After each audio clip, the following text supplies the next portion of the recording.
से आए हैं जी। मेरा एक सवाल है। सब माँ बाप यही बोलते हैं कि बेटी का नहीं खाना चाहिए, जो वो कमाई करती है वो नहीं खानी चाहिए। ऐसा हमारे धर्म में लिखा हुआ है, हर माँ बाप कहते हैं, मेरे पापा भी कहते हैं। फिर हमारा पालन पोषण भी हमारे माता पिता ही करते हैं, तो क्यों नहीं खा सकते वो हमारा कमाया हुआ? मजबूरी हो तो खा सकते हैं। जैसे आपका भाई नहीं है या है तो सेवा नहीं करता, और आप तैयार हैं माँ बाप की सेवा करने को, और माँ का बुढ़ापा है, आपकी सास को, आपके ससुर को, आपके पति को कोई प्रॉब्लम नहीं है, तो आप सेवा कर सकती हैं, बेटी कर सकती है। जहाँ भाई है, भाई जिम्मेदारी सबकी अलग अलग है ना। पत्नी की जिम्मेदारी अलग है, पति की अलग, बेटे की जिम्मेदारी अलग है, बाप की जिम्मेदारी अलग है। उसी तरह पिता की जिम्मेदारी अलग है, बेटी की अलग है। बेटी का कन्यादान होता है, बेटे का कन्यादान नहीं होता। इसलिए जो दान दे, हमने ये वस्तु उठा के आपको दान कर दी, अब देने के बाद फिर इस पर हमारा कोई अधिकार नहीं रहा। ये दान का सिद्धांत है। कहते हैं दान एक हाथ से दो तो दूसरे को पता ना लगे, तो दान होता है कन्यादान। मैंने किसी की डिबेट सुनी तो उसने कहा कि अरे कन्या भी कोई दान करने की चीज है बोले कन्या क्यों दान होती है? अब मूर्खों की ये बातें हैं कि कन्या क्यों दान होती है। अरे भाई, कन्यादान की परंपरा आज से नहीं है, माता सीता का भी दान हुआ था। कोई हमारी आज की परंपराएं छोड़ी हैं। तो जब बेटी का दान कर दिया तो दिया हुआ दान जिसको दे दिया, अब उससे फिर क्या वापस लें? हाँ, मजबूरी है तो आप स्वीकार कीजिए, मजबूरी नहीं है तो फोकट में बेटी के घर पड़े पड़े खाने से क्या फायदा? तो आपके पिताजी की मजबूरी है? नहीं मजबूरी तो घर में खाने दो, मजबूरी हो तो फिर आप सेवा करना, कोई दिक्कत नहीं। मजबूरी नहीं है, बस मेरा ये सवाल था। घर पे रहने दो। मेरे पिताजी के भी कुछ सवाल हैं। पांव दबाए भाई। बेटी का खाना कोई पाप नहीं है, पर मजबूरी हो। देखो, हर चीज की एक स्थिति होती है। बिस्तर पर मलमूत्र करना पाप नहीं है, पर जिसके हाथ पांव कमजोर हो गए, बुढ़ापा है, तो वो बिस्तर पर मलमूत्र करता है।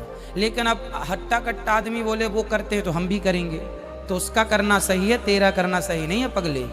वो एक सिचुएशन है ना। तो मजबूरी में सब चलता है, मजबूरी नहीं है तो नहीं चलेगा।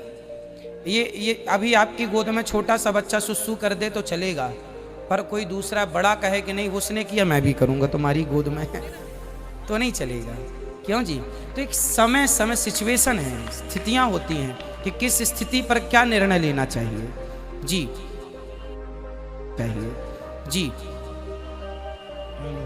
जी बताइए। अनिरुद्ध जी, राधे राधे, जय श्री राधे। राधे राधे। मैं रोहतक से आया हूँ और आपसे कुछ प्रश्न पूछना चाहता हूँ भगवान के विषय में। जी बताइए। मेरा पहला प्रश्न ये है कि भगवान का जन्म यदि मथुरा में हुआ तो गोकुल में क्यों गए? और दूसरा प्रश्न ये है कि गोकुल में 11 साल रहने के बाद वह मथुरा में वापस आए, फिर जीवन पर्यंत गोकुल में नहीं आए। क्या आग उगल दी गोकुल ने ऐसी? क्यों नहीं आए? देखो, ये दोनों प्रश्न उत्तर समझाइए। दे रहे हैं उत्तर। भगवान ने मथुरा में जन्म लिया तो गोकुल क्यों चले गए? एक बात बताइए, पानी बरस माइक लिए रहिए, पास में लगाइए, मुख के पास लगाइए माइक। जब पानी बरसता है, सुन रहे हैं आप? सुन रहे हैं आप? सुन रहा हूँ। हाँ सुनिए। जब पानी बरसता है तो पानी पहाड़ में भी बरसता है, समतल भूमि पर भी बरसता है। पानी सब जगह बरसता है, परंतु ठहरता कहाँ है? जहाँ गहराई होती है। सिमट सिमट जल भर ही तालाबा, जहाँ गहरा होगा वहाँ पानी सिमट कर भर जाएगा। उसी प्रकार दुष्ट कंस के यहाँ भगवान ने जन्म तो लिया, पर दुष्ट के यहाँ रहते कैसे? इसलिए सज्जन नंद बाबा और सज्जन वसुदेव जी, नंद बाबा और यशोदा के यहाँ उनके हृदय में प्रेम की गहराई थी। तो भगवान को क्या पसंद है? राम ही केवल प्रेम प्यारा।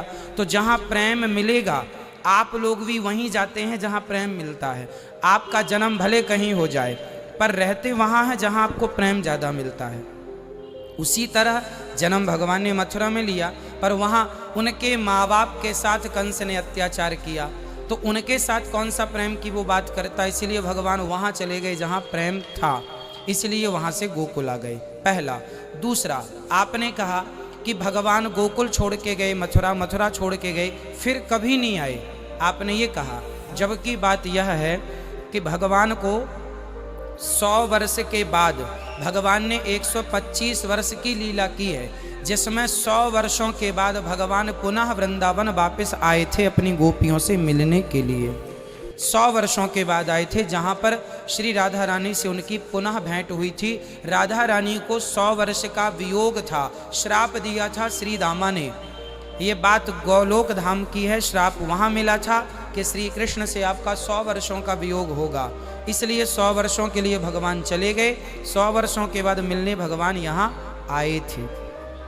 संतोषजनक उत्तर नहीं है श्रीमान जी। जो लिखा है शास्त्रों में वही हमने कहा है। हमने आप तो बताइए, आपको संतुष्ट पढ़ा नहीं, करने- हमने तो ऐसा हमने तो शास्त्रों में ऐसा कभी पढ़ा नहीं। आपने नहीं सुना, इसका अर्थ ये नहीं कि पढ़ा नहीं, सुना तो है लेकिन पढ़ा नहीं कभी। हाँ, पढ़ा भी मिल जाएगा आपको, पढ़ा भी हम दिखा देंगे आपको पढ़ने के लिए। आप देख देखना तो सकता चाहेंगे? ही नहीं मैं। नहीं देख सकते? हाँ, तो देख बस नहीं ये सकता, समझ यही तो लीजिएगा कमजोरी कि होगी। भगवान 100 वर्षों के बाद जब भगवान कुरुक्षेत्र आए थे, ये तो भागवत जी में लिखा है।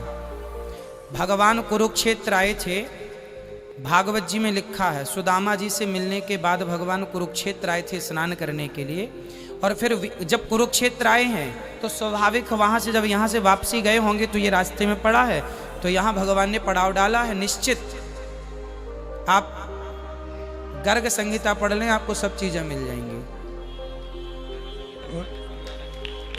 दूसरी बात, दूसरा प्रश्न एक और था जी, बोलिए बोलिए। भगवान शब्द का अर्थ क्या है और श्रीमन नारायण का अर्थ क्या है? भगवान के बहुत अर्थ हैं। ऐश्वर्यस्य समग्रस्य धर्मस्य यस्य श्री ज्ञान वैराग्य और चैव षड्नाम भगितीर्णा।